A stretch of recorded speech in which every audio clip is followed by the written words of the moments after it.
Assalamualaikum warahmatullahi wabarakatuh. Salam sejahtera buat kita semua. Jumpa lagi dengan saya, Cahyo Hasanuddin. Kali ini kita akan belajar tentang frasa. Tujuan tutorial. Secara rinci, tujuan mempelajari materi yang disampaikan pada tutorial pertemuan kedua ini adalah Anda dapat menjelaskan, membuktikan pengertian frasa, membuktikan makna unsur pembentuk frasa, membuktikan jenis frasa. Pada akhir tutorial, Anda akan dapat membuktikan hakikat, jenis, dan makna frasa dalam bahasa Indonesia. Jenis frasa. Jenis frasa dilihat dari distribusi unsur pusat. Berdasarkan distribusi unsur-unsurnya, frasa dapat dibedakan atas frasa endosentris dan frasa eksosentris. Frasa endosentris adalah frasa yang memiliki distribusi yang sama dengan salah satu atau semua unsur pembentuk. Frasa endosentris dibedakan atas frasa endosentris koordinatif, frasa endosentris atributif, dan frasa endosentris apositif. Frasa endosentris koordinatif. Frasa jenis ini unsur-unsurnya memiliki hubungan yang setara. Kesetaraan hubungan itu ada kalanya ditandai oleh kata penghubung dan atau serta ada kalanya tidak. Perhatikan contoh di bawah ini.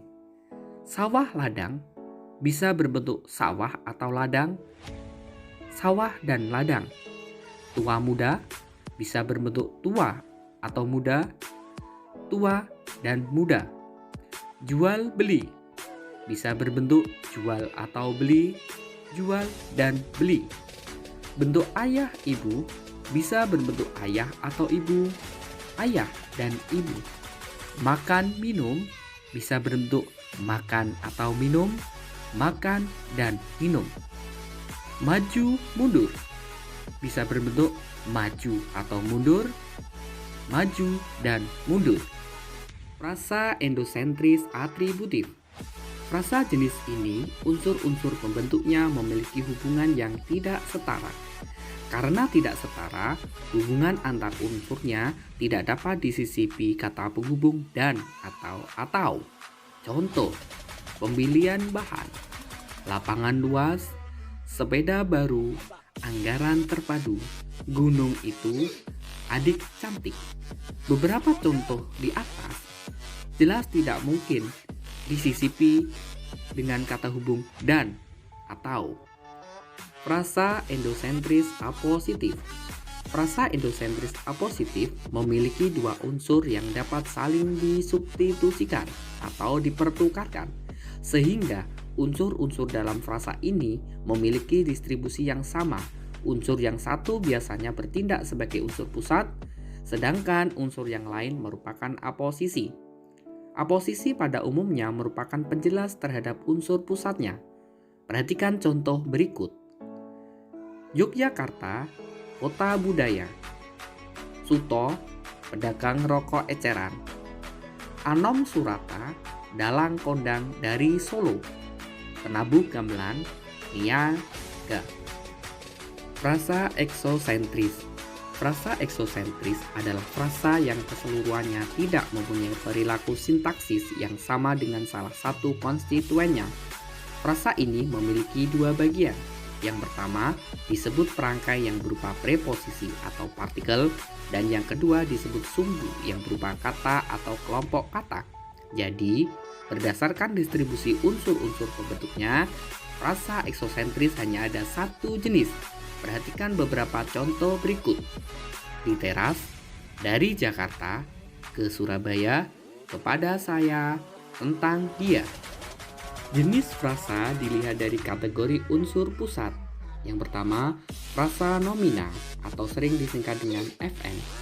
Frasa nominal adalah frasa yang berdistribusi sama dengan kata yang berkategori nominal. Persamaan distribusi itu dapat dilihat pada contoh berikut ini. Saya memiliki sepeda baru. Saya memiliki sepeda. Kedua, frasa verba atau sering disingkat dengan FV. Frasa verba adalah frasa yang termasuk golongan verba. Frasa verba mempunyai distribusi yang sama dengan kata golongan verba. Pada umumnya, frasa verba memiliki unsur pusat yang berkategori verba dan diikuti atau didahului oleh unsur-unsur lain sebagai unsur utama yang lain atau sebagai penjelas yang golongannya bermacam-macam. Perhatikan contoh berikut. Akan belanja, sudah tidur, sering jajan. Yang ketiga ada frasa adjektiva atau sering disingkat dengan FA. Frasa adjektival adalah frasa yang unsur pusatnya berupa kata atau frasa yang termasuk golongan adjektiva. Pada umumnya, frasa adjektival memiliki kesamaan distribusi dengan unsur pusatnya, sama seperti frasa verbal. Unsur pusat frasa adjektival biasanya diikuti atau didahului oleh kata atau frasa yang merupakan penjelas atau atribut. Beberapa kata adjektiva yang bergaris bawah pada contoh berikut ini merupakan unsur pusat. Sangat gemuk, besar sekali, sudah kaya, agak kurus, tinggi amat, harus rajin. Yang keempat adalah frasa numeral atau sering disingkat dengan FNU. Frasa numeral atau bilangan adalah frasa yang unsur pusat atau kedua unsurnya berupa kata atau frasa bilangan. Pada umumnya, dalam frasa numeral, unsur pusat diikuti oleh kata satuan. Perhatikan contoh berikut ini. 3 ekor, 9 butir, 10 biji, 5 botol, 5 potong, 10 dos, 100 rupiah. Yang kelima adalah frasa konjungsional. Frasa konjungsional merupakan salah satu jenis frasa eksosentris yang ditandai oleh penggunaan konjungsi pada awal frasa. Konjungsi yang digunakan sebagai pembentuk frasa konjungsional adalah kelompok fungsi subordinatif, misalnya ketika, saat, walaupun, jika, agar, meskipun. Berikut ini contoh frasa konjungsional. Ketika orang itu lewat, saat orang itu lewat, meskipun dia datang. Yang keenam adalah frasa preposisional atau disingkat dengan F-prep. Frasa preposisional atau juga disebut sebagai frasa depan adalah frasa yang ditandai oleh kata depan atau preposisi seperti di, ke, dan dari, dengan, oleh. Frasa depan yang ditandai dengan kata-kata seperti itu pada umumnya memiliki fungsi sebagai keterangan tempat, baik keterangan asal, keterangan cara, maupun keterangan pelaku. Perhatikan beberapa contoh berikut ini. Dengan hati-hati, kendaraan itu melintas dengan hati-hati. Dengan cepat, anak itu berlari dengan cepat. Makna unsur pembentuk frasa. Unsur pembentuk frasa. Pertama, unsur dan unsur langsung. Sebuah frasa selalu dibentuk dari dua unsur atau lebih. Unsur-unsur pembentuk frasa itu selalu dapat dipisahkan menjadi dua bagian yang merupakan unsur langsungnya. Perhatikan contoh berikut ini. Petani muda, petani muda. Itu petani. Pelopor pembangunan petani desa. Pelopor pembangunan petani desa. Untuk lebih memahaminya, perhatikan contoh analisis unsur langsung berikut ini.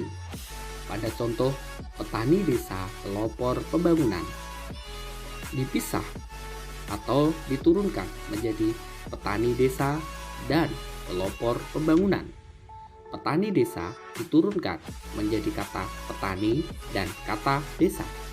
Pelopor pembangunan diturunkan menjadi kata pelopor dan pembangunan.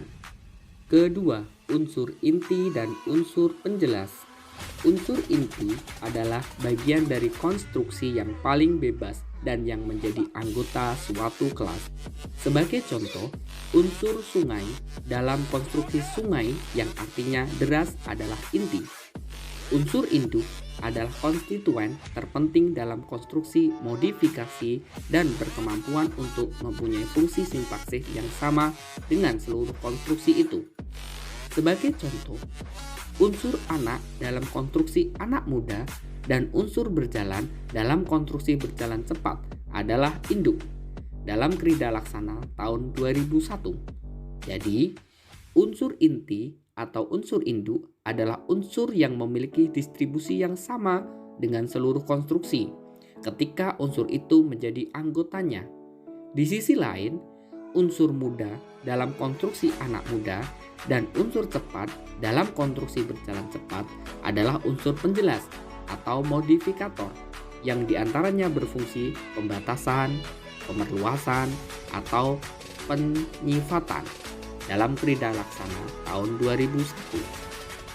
Makna frasa dilihat dari hubungan antar unsur pembentuknya meliputi makna penjumlahan, makna pemilihan, makna kesamaan, makna penjelas, makna pembatas, makna penentu atau petunjuk, makna jumlah, makna sebutan, makna ragam atau penyikapan, makna negatif, dan makna aspek makna tingkat. Demikianlah materi singkat tentang frasa. Lebih lengkapnya, silahkan saudara membaca modul sintaksis.